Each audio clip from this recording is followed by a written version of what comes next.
So when we usually talk about the Munich Security Conference, it's a very specific kind of political theater, right? Absolutely. You know the drill. It's a lot of polite concern, some vague commitments to unity, and then everyone goes to the cocktail reception at the Bayerischer Hof. And they all pretend the house isn't on fire. Exactly. But looking at the transcripts from this weekend, in February 2026, I don't think anyone was pretending this time. No, the pretense is it's just gone. This wasn't a conference. It felt more like a reading of the will. A reading of the will, that's a good way to put it. For years, you've had people whispering that the rules-based world order is in trouble. But this weekend, they basically signed the death certificate. That is the vibe I got. It wasn't just, we have some problems. It felt existential. You had Wolfgang Ischinger, the conference president, talking about a considerable crisis of trust. And he wasn't talking about Russia or China. No, not at all. He was talking about the people inside the room, about the Western alliance itself. And that's the key distinction, isn't it? In other years, the threat was always external. This year, the tension was internal. And honestly, the guest list told you everything. Right. You had over 60 heads of state, sure, but the 50 U.S. lawmakers... Yeah, that jumped out at me too. That's not a delegation, that's a whip count. That is Washington sending a massive signal that they are watching every single move Europe makes. So for our deep dive today, let's unpack that. Let's start with the opening salvo, because it came from a direction I don't think many people expected. Not at all. You usually expect the fire and brimstone to come from, the American side. But on Friday, it was German Chancellor Friedrich Merz who really lit the fuse. It was a remarkable speech, and specifically because of who it came from. Germany has always been the status quo power. They're the ones who want to keep the engine humming, keep the trade lanes open, just don't rock the boat. For Merz to stand up and explicitly say the rules-based order no longer exists, that is a complete doctrinal shift for Berlin. But is he just skating what everyone's already thinking? Or is there a deeper strategy behind that kind of gloom? Because he went after the Americans pretty directly. He did. He said their claim to global leadership has been challenged and possibly lost. I mean, that feels incredibly aggressive for a German chancellor. It is aggressive, but I think it's calculated. You have to understand the German mindset right now. Their entire economic model, their whole post-war identity was built on two things. Okay. Cheap energy from Russia and open markets guaranteed by U.S. security. Both of those are gone. Right. The pillars are gone. So Merz isn't just complaining. He's trying to shock the German public and the rest of Europe out of a coma. By telling the Americans your leadership is possibly lost, he's not just, insulting them. He's doing something else. He's removing the excuse for European inaction. So it's a burn the ships moment. Wow. He's saying, look, the Americans aren't coming to save us, so we have to save ourselves. Precisely. He talked about a deep chasm between Europe and the U.S. A few years ago, a chancellor would have tried to paper over that with talk of shared values. Sure. Merz is staring right into the abyss and telling everyone to pack a parachute.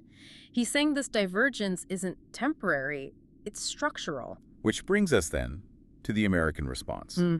We had Secretary of State Marco Rubio on stage Saturday.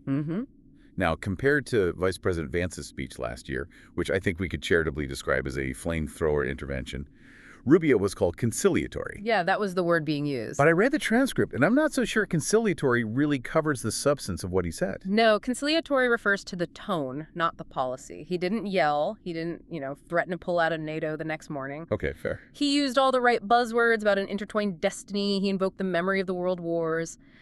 But if you strip away all that diplomatic polish, the demand was incredibly hardline.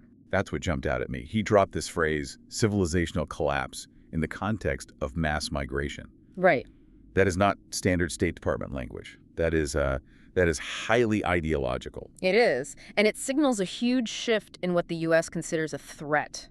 For decades, the U.S.-Europe alliance was about external security, tanks crossing borders.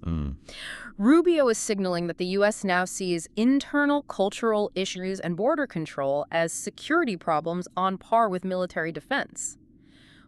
When he warns of civilizational collapse, He's sending a very specific message. he's telling Europe that if they don't get a grip on migration, the alliance doesn't matter because, in his view, there won't be a Europe left to save. And he tied this all to institutional reform, didn't he? Yeah. He's not just venting. He's saying Places like the UN need to be completely overhauled. Right. And this is where you see the disconnect. The Europeans were kind of relieved because Rubio wasn't threatening to abandon them tomorrow. Ishner even noted the warm reception. But I think that relief is so misplaced. Rubio is basically saying, we will support you, but only if you adopt our worldview on borders, on institutions, on nationalism. It's a demand for ideological alignment. Which is a much, much higher price to pay than just 2% of GDP on defense. Oh, much higher. And you saw that friction in the response from Boris Pistorius, the German defense minister. Right, he pushed back a bit. He agreed on reforming institutions. I mean, everyone knows the UN is dysfunctional, but he drew a very hard line at unilateralism. He's basically saying, we can change the rules, but we have to change them together. You can't just dictate the new reality to us. Exactly. But does he actually have any leverage here? I mean, it feels like the Europeans kind of have to nod along simply because they don't have a plan B yet.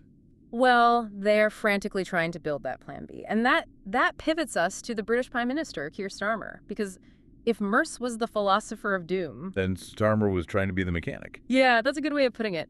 His speech was surprisingly gritty. Military power is the currency of this era. That's the quote that stood out. It's so blunt. It sounds like something from, I don't know, Bismarck. It's a total repudiation of the whole soft power era, isn't it? Completely. For 30 years, Europe thought its influence came from being a regulatory superpower, setting the standards for privacy, AI, trade. Starmer's just saying that's over. If you can't shoot, you don't count. And he's putting the Royal Navy's money where his mouth is. He announced deployments to the High North.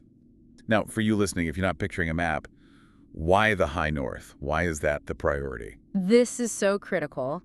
The High North, the Arctic, the Norwegian Sea, that is the gateway to the Atlantic. It's the GIUK gap. Greenland, Iceland, UK. So it's the choke point. It's the choke point. If Russia wants to cut Europe off from North America, that's where they do it. They threaten the shipping lanes, they cut the undersea cables. By sending carrier strike groups there, Starmer isn't just waving a flag. He's backfilling. He is backfilling a specific vacuum that's been left by the U.S. Navy, which is, as we know, increasingly focused on the Pacific. So this is what burden shifting actually looks like in practice. The U.S. looks east to China, and the U.K. says, okay, we'll watch the back door in the Arctic. Exactly. And Starmer used this phrase, a more European NATO. He's pushing for integrated procurement, shared capabilities. He's basically acknowledging the reality of the situation. He's saying that even if the U.S. stays in NATO, its resources are going to be stretched. So Europe needs to be able to handle a crisis in its own backyard, like the High North, without needing a U.S. carrier group to come hold its hand. But this is where we hit the bureaucratic wall, right? Because Starmer talks about a European NATO, but then you have Ursula von der Leyen, the Commission president, talking about the EU. Yes. And she got into a little bit of a scrap with Mark Rutte, the NATO Secretary General. This was maybe the most interesting subplot of the whole weekend. You have these two massive bureaucracies, NATO and the EU, basically fighting over who gets to be the security architect for Europe. So Rutte's position is the traditional one. Absolutely. NATO is the only game in town. If you try to build a separate EU defense structure, you're just duplicating resources and weakening the alliance. You can't spend the same euro twice. And von der Leyen, she doesn't buy that. Fundamentally disagrees. She flat out rejected the idea that Europe can't guarantee its own security without the U.S. She's dusting off the EU's mutual defense clause. Article 42.7. That's the one. Most people know NATO's Article 5. Almost nobody ever talks about Article 42.7. Is that just because it's never been used? Oh, or because it doesn't have any actual teeth? It doesn't have teeth because it has no command structure. NATO works because there's a supreme allied commander, Sasur, always an American general, who has a staff and a plan. Right. The EU has a clause on a piece of paper. When von der Leyen says we need to bring it to life, she's suggesting the EU needs its own military headquarters, its own planning capability, totally independent of NATO. That just sounds like a logistical nightmare. If you're a French general, who do you report to? The NATO commander or the new EU commander? That is exactly Mark Rutte's nightmare. But von der Leyen's argument is that relying only on NATO means relying only on the United States. And if that deep chasm Merce talked about gets wider, or if the U.S. just decides to check out, then NATO becomes an empty shell. She wants an insurance policy, a purely European one. So she's basically hedging against the death of NATO, even while she's at a conference that's supposed to be celebrating NATO. She calls it strategic autonomy, but yes, it's a hedge. It's a clear acknowledgement that the U.S. political landscape is volatile. If you are sitting in Brussels, you cannot bet your entire continent's survival on the outcome of the U.S. election in 2028 or 2032. You need a structure you own. This kind of brings us back to the synthesis of all these speeches then. You have Merz saying the old order is dead. Rubio says, we'll help, but only on our terms. Starmer says, we need guns, not just laws. And Vindeline says, and we need to own the command structure for those guns. That's a perfect summary. It feels like Europe is finally trying to move from being a consumer of security to being a producer of it. But can they actually do it? That is the multi-trillion euro question, isn't it? The rhetoric is there, the fear is certainly there, Merz made sure of that. But the capability gap it's enormous. We're not just talking about buying a few more jets. No, not at all. We're talking about intelligence, logistics, satellite targeting, airlift, all the boring stuff. The U.S. provides the backbone of NATO. Europe has mostly provided the limbs. And building a new backbone from scratch. That is a generational project. And it's a project that requires a level of political will that I'm just not sure exists yet. Starmer can talk about integrated procurement, and it sounds great in a speech. Of course. But in reality, that means telling a German shipyard they lost a contract because Europe is buying French frigates, or telling Italian aerospace engineers they're out of a job because everyone's using British engines. Exactly. You have these national champions, these huge defense companies in each country, and they are incredibly powerful political lobbies. Overcoming that protectionism, it forces leaders to make really painful domestic sacrifices for international security. And historically, they haven't been willing to do that. No. But maybe that crisis of trust Ischinger talked about is the real catalyst. If they genuinely believe U.S. leadership is possibly lost, then maybe the pain of that sacrifice is less than the pain of being defenseless. Fear is a better motivator than idealism. A much better motivator. And let's be clear, the world Rubio described, a world of civilizational competition, of collapsing institutions, that's a very scary place.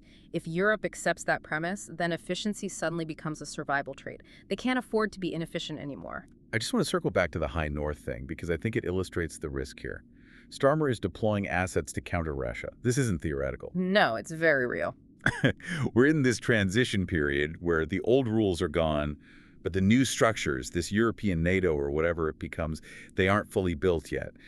That feels like an incredibly dangerous window of vulnerability. It is the most dangerous window. You have a Russia that is fully mobilized on a war footing. You have a Europe that is just waking up and realizing it needs to rearm. And you have a United States that is looking at the exit, or at least looking very closely at the terms and conditions of the contract. Right. Miscalculation in that kind of environment is terrifyingly easy. Right. If Putin looks at that deep chasm Merz described and thinks, now is the time to test Article 5, or to test this new British resolve in the Arctic. Then we find out very, very quickly if military power as currency is something Europe actually has in the bank. And that's why the tone was so somber. In the past, Munich was about reassurance. This year was about exposure. They stripped away the security blanket and admitted they're exposed. Call out in the open now. So a fractured alliance, a demand for hard power, a race to build autonomous institutions. It's a complete rewiring of the entire Western security architecture. It is, and it's happening so fast. The sheer speed at which the discourse has moved from strategic autonomy is a French fantasy to strategic autonomy is a survival necessity is it's breathtaking. Okay, so before we close out, I want to leave you, the listener, with a thought that goes beyond the geopolitics and hits the wallet. This is where the rubber meets the road. Exactly. We've been talking about high-level strategy carrier groups, command structures, treaties, but let's just look at the accounting for a second. For the last 70 years, Europe has built these massive, comprehensive welfare states, generous pensions, universal health care, free education, and they could afford that, in part because they weren't paying the full price for their own security. The U.S. was subsidizing their defense budget, the famous peace dividend. And that dividend has been spent. It's gone. It's gone. So, if Chancellor Merz is right and the old order is dead, and if Prime Minister Starmer is right that military power is the new currency, well, that currency has to be bought with actual money. Of course. You can't have a superpower military and a maximalist welfare state at the same time without completely exploding your economy. The math just doesn't work. So the real question for the average citizen in Berlin or Paris or Madrid isn't just, do we want a European army? The real question is, are you willing to delay your retirement or pay higher taxes, or accept cuts to services to buy the aircraft carriers and the satellite constellations that Starmer and von der Leyen are talking about. It's the classic guns versus butter debate, but on a continental scale. And that is a debate that hasn't even really started yet in the public square. But after this weekend in Munich, I think it's inevitable. The bill is coming due. And it is going to be a very, very steep bill.